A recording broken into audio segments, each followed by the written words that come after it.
Mikä on sun nimi? Jenni. Mitä sä oot tehnyt Grönlannilla? Hiihdettiin Tuulen tytöt retkikunnan kanssa Marjo Limperin ja Jaana Vanhatalon kanssa vuonna 2017 Grönlannin ylitse. Kuinka pitkä matka se oli? Muistatko? Se matka oli vajaa 600 kilometriä. Näittekö mitään jääkarhuja siellä? Ei nähty itse jääkarhua, nähtiin vaan jääkarhujäljet. Joo, mutta ne oli jo vanhat. Joo. Joo. Mikä oli pelottavin siinä matkalla?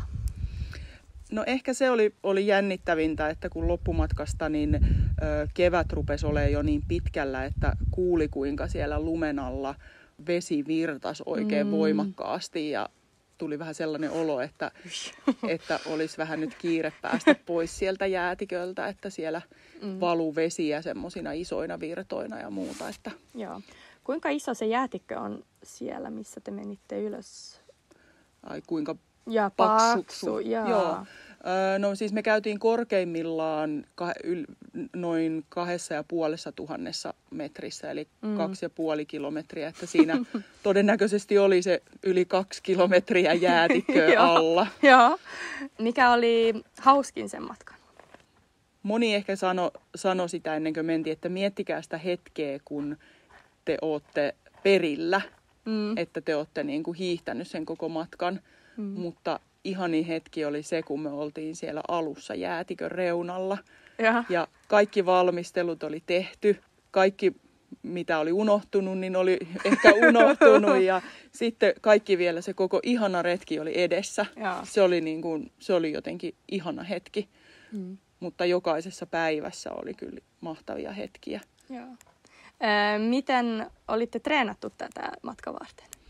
No me oltiin jo aikaisemmin tehty erilaisia retkiä ja jokainen meistä oli hiihtänyt ja sitten jokainen vähän reenasi omalla tavallaan, että joku kävi uimassa ja juoksemassa ja tietenkin hiihtämässä ja sitten yhdessä sovittiin, että kaikkien pitää tehdä sellaista niin kuin treeniä sitä ahkion vetämistä varten, että vedettiin ahkioita ja vedettiin autorenkaita. Muistatko, kuinka painava teidän ahkio oli? Meidän ahkiot paino varmaan semmoiseen 85 kiloa jokaisella siinä niin kuin lähdöhetkellä. Joo. Muistatko, että minkälaista se sää oli, kun te olitte hiihtämässä siellä? Oliko se kuinka kylmä se oli? No aluksi, kun vielä se kevät ei ollut niin nopeasti edennyt, niin siinä alussa saattoi olla sellaisia niin kuin 25 asteen pakkasia. Mutta sitten loppua kohti, niin ei edes yölläkään menty enää pakkasen puolelle, että oli paremminkin märkää. Just niin. Jatkuvasti oikeastaan oli vähän vastatuulta, että se oli niinku tyypillinen tuulen suunta siellä, mitä kohti me niinku hiihdettiin. Mutta et vaihteli tosi paljon. Myrskyä, aurinkoista, ihan siis kaikkea mahdollista. Just niin. Kun te menitte sen jäätikön yli, menittekö te itään vai itään länteen? Mentiin lännestä itään. Lännestä itään. Eli niin. Kangerlussuokista lähdettiin. Okei. Onko se tavallisin reitti mennä? Joo. Et sieltä yleensä ihmiset lähtee sitten, siirtyy siitä Kangerlussuokista sitten sinne jäätikön reunalle ja siitä sitten. Jep. Mutta onhan noi, jotka on aikaisemmin hiihtänyt, niin ne on niin kuin lähtenyt ihan siitä, että mehän mentiin kyydillä siitä Kangerlussuokista sinne jäätikön reunaan. Mutta että sitten nuo vanhemmat porukat niin on niin kuin lähtenyt ihan siitä, joko hiihtäen tai sitten kävellyt sinne jäätikön reunaan. Okei. Oliko teillä paljon sponsoreita tai miten te olitte, oliko teillä sponsoreita ja kuinka pitkä aika olitte suunnitellut tätä matkaa? Joo, meillä ei juurikaan ollut sponsoreita, että me tehtiin se ihan niin kuin omalla rahalla, että jotain pieniä oli partioaitasta ja näin, mutta mutta omalla rahalla. Ja sitten me aloitettiin siis sen retken suunnittelu vuonna 2014. Et alun perin meidän piti lähteä jo vuonna 2016, mutta sitten me siirrettiin sitä vuodella. Ja se oli tosi hyvä, koska se 3 vuotta valmisteluaikaa niin antoi meille niinku tosi paljon, että ehdittiin kaikki suunnittelemaan ensiapuasiat ja aseasiat ja ihan kaikki niin ehdittiin niin kuin suunnittelemaan kunnolla. Joo. Miten ne aseasiat on, niin kuin, että kun te menette sieltä, tai niin kuin näitä retkikuntiryhmiä, joka menee sieltä, että onko ase niin kuin teidän oma ja te tuotte sen sitten Grönlantiin, vai onko se sitten sillä lailla, että niin kuin te ostatte joku ase Grönlannissa? Aika monet retkikunnat ilmeisesti tekee niin, että ne vuokraa sitten Grönlannista aseen. Just. Mutta että meillä oli 2 kivääriä mukana, Jaanan ja Marion niin kuin aseet, että me haluttiin, että meillä on sit mukana semmoiset niin kuin tutut aseet, josta me tiedetään, että ne varmasti toimii. Ja te olette käyttänyt niitä paljon. Joo, mutta että niiden kanssa oli tosi erikoisia sattumuksia, kun me mentiin Suomesta Tanskan kautta sinne Grönlantiin ja palattiin sitten taas Islannin kautta. Just. Niin joka maassa oli vähän erilaiset käytännöt. Joo. Et jossain oli tosi tiukat ja sitten esimerkiksi Grönlannissa, niin sitten kun odotettiin matkatavaroita, niin sitten yhtäkkiä sieltä vaan aukesi sellainen ovi, missä se lentokentän henkilökunnan mies vaan huusi rifles, ja sitten mä nostin käden ylös, ja sitten se vaan antoi ne laukut mulle. Ops! Kun taas sitten niin kuin esimerkiksi Tanskassa niin piti näyttää kaikki aseluvat ja passit ja muuta, että se oli tosi vaihtelevia Joo. Että varmaan niin kuin helpoimmalla pääsisi, jos vuokraisi sen aseen sieltä. Kuinka kauan se kesti tämä matka sitten kaiken kaikkiaan? No me oltiin niin kuin jäätiköllä, me oltiin 35 vuorokautta. Se on kyllä nopeasti. 85 kiloa reka sun takana ja sitten vielä 600 kilometriä suunnilleen. Niin. Mutta sittenhän se ahkio kevenee joka päivä ruuasta noin kilon ja polttoaineesta ja näin, mutta ei se kyllä tuntunut kauhean kevyeltä, vaikka se oikeasti tulee keveni. väsyneempää ja väsyneempää koko ajan varmasti myöskin. Mutta onhan sitten monet retkikunnat, joilla on ollut kevyet ahkiot, niin menee paljon nopeampaa. Joo. Mutta me ei haluttu sinne lähteä sillain tekemään mitään nopeusennätyksiä, että me ajateltiin, että kun me kerran elämässä sinne lähdetään, niin sitten siitä niin kuin ollaan vaikka vähän pidempään, mutta että ehditään vähän katselemaan ympärille. Joo, ei stressata. Niin, ettei niin kuin liian niin kuin tiukkaa aikataulua tehdä. Joo. Eikö sehän onkin niin, että se on keväällä usein, kun ne tekevät näitä retket sieltä? Joo, sinne ei edes talviaikaan ei saa lupia. Just niin. Eli kun sinne täytyy olla se lupa sitten sille retkikunnalle, niin niitä ei aikaisemmin myönnetty ennen kuin siinä niin kuin, huhtikuussa. Just. Mutta nyt tietenkin tämän meidän ilmaston lämpenemisen ja sielläkin kevät tulee aikaisemmin, niin niitä ilmeisesti myönnetään tällä hetkellä just niin, jo vähän aikaisemmin. Et meilläkin teki kyllä tosiaan sitten niin kuin tiukkaa jo siellä toukokuun loppupuolella, että se kevät oli jo niin kuin aurinko on taivaalla 24 tuntia vuorokaudessa ja on lämmintä, niin se sulaa niin nopeasti, että siellä ei enää ole sit turvallista. Ei.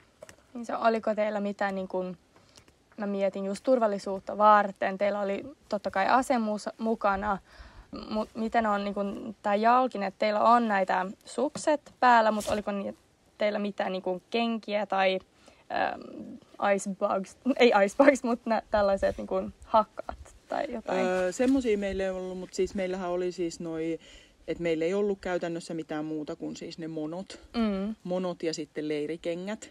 Semmoiset ihan pehmoset leirikengät, että niille ei nyt olisi voinut niin kuin liikkua mitenkään. Mutta sitten kun siellä alussa oli niin kuin paljon jäätä, ei ollut paljon lunta, niin meillä oli siis jääraudat kenkiin. Ja sitten meillä oli, siellä ei niin kuin hakkua oikeastaan tarvinnut. Mutta sitten meillä oli esimerkiksi sellaiset sauvat, mistä sai siis sen somman irti. Että semmoisilla alueilla, missä olisi epäilty, että voisi olla railoja, niin sitten voi niin kuin sillä sauvalla just vaikka niin, yksi mennä edellä vaikka ilman suksia ja kokeilla, että minkälaista maastoa siinä on edessä. Oliko vaikea niin kuin tietää, että mitä niin kuin onko se reitti niin kuin laitettu ulos jotenkin, niin kuin merkattu? Ei. Kompassilla sitten mennään ja GPS:llä vai? Joo, GPS:llä meillä oli esimerkiksi se tutka-asema, niin se DAI 2 niin oli merkitty meillä niin kuin kepsiin. Et se oli käytännössä meidän ainoa, että niin kuin me otettiin aina sitten koko alkumatka, se ensimmäiset niin kuin 200 kilsaa, niin otettiin niin kuin suunta sinne. Just. Mutta sitten meillä oli sillä, että GPS:ssä pystyi niin kuin muuttamaan sen suunnan niin kuin kompassisuunnaksi. Että kompassiahan me käytettiin niin kuin käytännössä sitten suunnistamiseen, mutta että se aina niin kuin GPS:llä varmistettiin. Just. Joo. Olitte menossa oikeaan suuntaan. Joo. Miten päästetään just jäätikön niin kuin päälle? Onko se niin kuin noin vai onko se niin kuin, miten se kiipeily menee ylös siitä jäätikön päälle? Sehän on niin kuin, että jos ajatellaan, että se meidän korkein kohta, nyt mä en muista ihan tarkkaan, että miltä korkeudelta me lähdettiin niin kuin merenpintaan nähden, mutta jos me noustiin 2500 metriin, mutta se tapahtui kuitenkin melkein 500 kilometrin aikana, niin sehän ei käytännössä ole missään kohtaa jyrkkää. Okay. Et ainut niin kuin, jyrkät kohdat oli ihan siis siellä lopussa niin kuin pari pientä.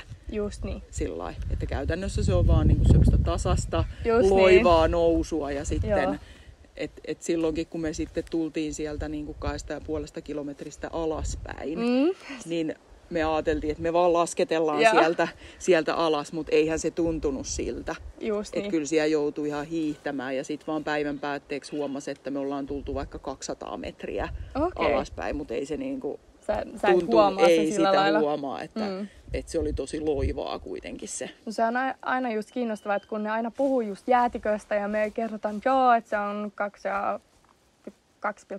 2,7 kilometriä paksu siitä paksuskohdasta. Nyt mä en tiedä, jos se on sitä enää. Se on varmasti muuttunut sekin. Korkein kohta taitaa olla vielä ainakin niin yli 3 kilometrissä. Se on yli 3 vieläkin. Niin joo, että mietitään aina, mutta se on sitten kuitenkin jäätikkö ja sitten kun katsotaan näitä kuvia, että se ja se on otettu usein niin kuin rannikosta kuitenkin, että se näyttää niin kuin joskus vähän niin kuin, että siellä jäätikkö tulee vastaan. Tai sitten jos se voi olla, että mutta voi kuitenkin olla, että se näyttää vähän näin. Mutta onhan ne, niin kuin ne reunat tietenkin, kun se jäätikkö elää koko ajan, niin sehän on niin kuin sellaista jähmeätä nestettä sieltä sisältä ja se koko ajan niin kuin valuu sinne reunoille. Niin sittenhän tietenkin ne reunat, mitkä päätyy joko maalle tai mereen, niin sitten kun se tulee vaikka tulee siihen, että siinä on maata, niin se voima on niin kova, että sehän väkisinkin niin kuin lohkee ja tulee railoja. Tai sitten kun se tulee mereen ja lohkee siitä, niin kyllähän niin kuin ne reunat onkin semmoisia jyrkkiä. Ja niin kuin, että yleensähän ne kuvat on nimenomaan niistä jäätikön Joo, se on just siksi, että miten niin kuin te pääsette sinne ylös niin kuin sillä lailla, mutta se on niin jyrkkä. Mutta jos ei ole just, että kun sä sanot, että jotkuthan menee sinne päälle jäätikön ja aloittaa sen siitä. Ja jotkut varmasti, ja just jotkut menee jonkin muu tavalla sitten ylös siinä vai? Joo, mutta tossakin on sillain, että kun se reuna, että vaikka se onkin sellainen railonen ja lohkeilu ja muuta, mutta että sitten meidän niin kuin ensimmäinen pari päivää meni siihen, että se oli tosi hidasta se liikkuminen, että piti aina niin kuin, että yksi lähti etsimään reittiä, ehkä päästiin aina 50-100 metriä eteenpäin, sitten taas etittiin siellä, että sehän oli semmoinen niin kuin valtava niin kuin jäälabyrintti, että kyllä siellä niin kuin pystyy liikkumaan, mutta siellähän on just se riski sitten, että siellä on niitä railoja. Mutta että se pari päivää meni ja sitten se muuttuu semmoiseksi niin kuin tasaiseksi rinteeksi. Se kuulostaa kyllä hirveältä toi, niin kuin näitä railoja, mitä on siellä ja just ne vettä valuu siellä alhaalla ja tällaista. Joo. Että, onko mulla mitään muuta kysymystä nyt sitten? Onko sulla mitään vielä niin kuin, mitä sä mietit, että ihmiset pitäisivät niin kuin tietää näistä retkeistä, mitä ei ole niin kuin puhuttu niin paljon? Itse ajattelen niin, että tommonen niin kuin matka, että siinähän niin kuin monesti puhutaan tavallaan siitä, että sitten kun siellä hiihdettiin ja mitä tapahtui ja näin, mutta että todellisuudessahan se suurin osa siitä, että siellä pystyy hiihtämään ja se retki onnistuu, niin sehän tehdään jo niin kuin ennen kuin sinne lähdetään. Että meillä esimerkiksi se lähti siitä, että kaikessa mitä me suunniteltiin, niin se turvallisuus oli se ensisijainen asia. Että kaikkea lähdettiin miettimään siitä, että tietenkin ruuassakin, että saadaan riittävästi energiaa ja jos matka viivästyy, niin meillä on varalle ruokaa ja näin, että niin kuin iso osa siitä matkasta tehdään kuitenkin ennen sitä matkaa.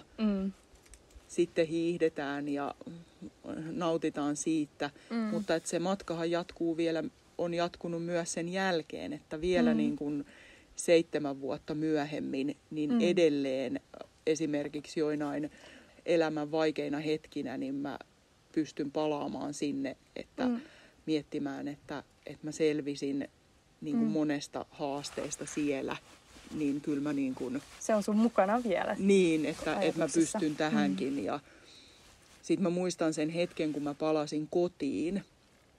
Mä otin oven kahvasta kiinni, menin kotiin, keitin kahvin, tein ruisleivän, istuin sohvalle ja mietin, että voi vitsi, että mulla on kyllä niin kuin kaikkea. Että mulla on niin kuin koti, mulla on perhettä, mulla on työpaikka ja että mä oon saanut tehdä tämmöisen matkan, niin tavallaan se laittoi niin kuin mittasuhteisiin elämää, että mitä kaikkea niin kuin on. Joo, ja kun on siellä ja ei ole niin helppo tehdä näitä asioita, laita kahvipannu päälle ja tällaisia juttuja, niin kaikki on niin eri tavalla ja pois perheestä ja kotista, että saa kyllä varmasti perspektiivi. Joo, ja tavallaan sitten myös siellä, niin kuin, että kun ei siellä... Että siellä hiihdetään ja ollaan paljon, että vaikka porukalla ollaan, niin eihän siinä niin kuin hiihtäessä pysty juttelemaan sillain, että siellä myös niin kuin tuli ajateltua paljon ja sitten jopa tuli semmoinen hetki, että tuntui, että mä oon ajatellut kaikki maailman asiat, että nyt mulla ei ole enää mitään ajateltavaa ja se taas antoi sit tilaa sille, että pystyi ruveta katsomaan sitä luontoa, että se lumi ei ole vaan lunta. Tänään se on tämän näköistä, huomenna se on erilaista ja että siinä rupesi niinku seuraamaan sitä luontoa ja jotenkin pääsi semmoiseen mielentilaan, mikä on vaikea päästä täällä niinku arkielämässä. Ihan varmasti, joo. Et semmoiset niinku kokemukset on ihan niinku uskomattomia ja tietenkin sit myös se meidän porukka. Että tommonen kokemus on kyllä niinku hitsannut mut ja Jaanan ja Marion yhteen niin, että me ollaan tuulen tytöt niinku koko meidän elämän loppuun asti. Ja heihin mä luotan niin, että heidän kanssa mä voisin lähteä ihan mihin vaan. Ihan mihin tahansa maailmassa, niin sillä porukalla niin me onnistuttaisiin ja pärjättäisiin ja pystyttäisiin. Ihan mielettömiä naisia. Kiva fiilis. Ihan niin kuin oma perhe. No Tuulen se on. tytöt perhe. Tuulen tytöt on oma perheensä ja oma niin kuin kokemuksensa, että se on myös yksi sellainen niin kuin suuri juttu, että on saanut kokea sellaista. Miten te tapasitte toisianne?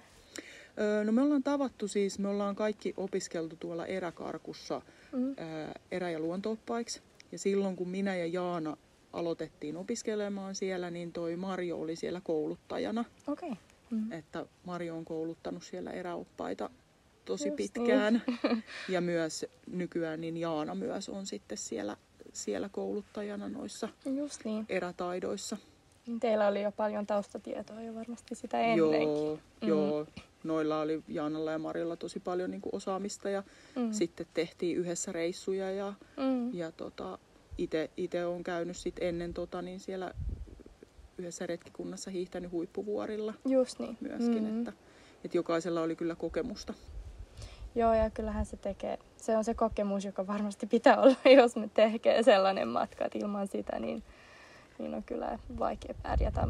Varmasti niin kuin mentaalisti myöskin, että mä pärjään tästä, että jos ei ole sellaista kokemusta. Totta kai, että ei se voi vertailla varmasti niin kuin mihinkään. Mutta ainakin, että on, no esimerkiksi toi huippuvuorimatka, mitä sä teit, että varmasti antoi vähän niin kuin itse luottamus myöskin. On, ja siis silleen pienestähän on aloittanut, että juuri on ollut noissa Vaiska KY:n järjestämillä kursseilla. Että ensimmäinen oli niin kuin yhden yön retki, oltiin jäällä yötä. Sitten oltiin Sarekissa Ruotsissa, oltiin viikko. Ja sitten tuli huippuvuoret ja näin, että kyllä tommosille niin kuin matkoille niin ei voi ihan kylmiltään lähteä, koska pitää myös niin kuin just ymmärtää se, että kun siellä tulee välillä semmoisia hetkiä, että tuntuu, että tästä ei tule mitään, että mä en pysty enkä jaksa, niin sitten kun on sitä kokemusta, niin sitten sä tiedät, että tämä menee ohitte. Joo. Että huomenna on todennäköisesti parempi päivä ja että täytyy vaan niin kuin sinnikkäästi vaan mennä eteenpäin. Eteenpäin vaan. Niin. Ja sitähän saa vaan niin kuin kokemuksen kautta. Joo. Että vaikka kuka niin kuin kertoisi siitä, niin se ei niin kuin valmista, jos ei sitä ole itse kokenut. Ei. Mut hei, kiitos paljon Joo, tästä haastattelusta. Ole hyvä.